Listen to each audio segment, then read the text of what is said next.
মুর্শিদাবাদ নিয়ে মানুষের যে ধারণা ছিল, মুর্শিদাবাদ ভ্রমণ মানে লালবাগ আর গঙ্গার ওপারে কিটেশ্বরী আর খোশবাগ। আমি এইখান থেকে বেরিয়ে এসে মূলত বৃহৎ মুর্শিদাবাদকেই ধরতে চেয়েছি।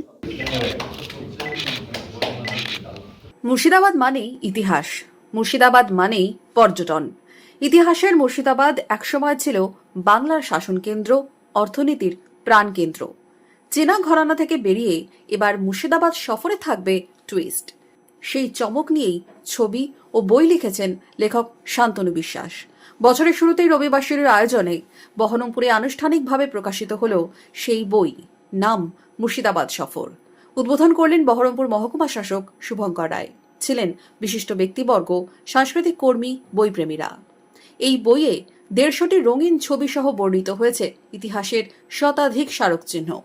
মুর্শিদাবাদের পর্যটন শিল্পের কথা ভেবেই কি মুর্শিদাবাদ সফর লিখেছেন শান্তনু বিশ্বাস? কি জানালেন তিনি? এই কারণেই ধরতে চেয়েছি, পর্যটনকে যদি বাড়ানো যায় তাহলে এই শিল্পবিহীন মুর্শিদাবাদে একটা বিরাট শিল্পের সম্ভাবনা রয়েছে। এখানে কাঁদি, তারপরে গোকর্ণ, সোনারুন্দি এবং গোবরহাটি, এই যে জায়গাগুলো, এগুলোকে আমি এর মধ্যে রেখেছি লালগোলাকে, রেখেছি সাগরদিঘি, কাশিমবাজার, বহরমপুর একটা বিরাট সেক্টর। এই সমস্ত জায়গাকেই ধরতে চেয়েছি, যেগুলো প্রায় সবটাই এখনো সাধারণ পর্যটকের কাছে অবগুণ্ঠিত।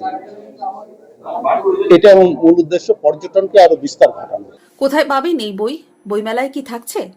বইমেলা তো কালকা থেকে পাচ্ছি টানা, কলকাতা বইমেলাতেও থাকছে। এছাড়া বহরমপুরে কিছু দোকানে বই থাকছে, এবং আমার কাছে যদি কেউ ব্যক্তিগতভাবে যোগাযোগ করে আমি তাদেরকে দিতে পারি। মনমোহিনী হেলথ কেয়ার, স্বাস্থ্য সেবায় অটুট শ্রেষ্ঠত্বের শিরোপা। জেলায় প্রথম robotic knee replacement, cardiology with cath lab, neurosurgery, specialized trauma unit থেকে স্মাইল ট্রেন, একগুচ্ছ পরিষেবায় নিয়োজিত। Manmohini health care, quality care with personal touch, Baharampur শিল্প তালুক।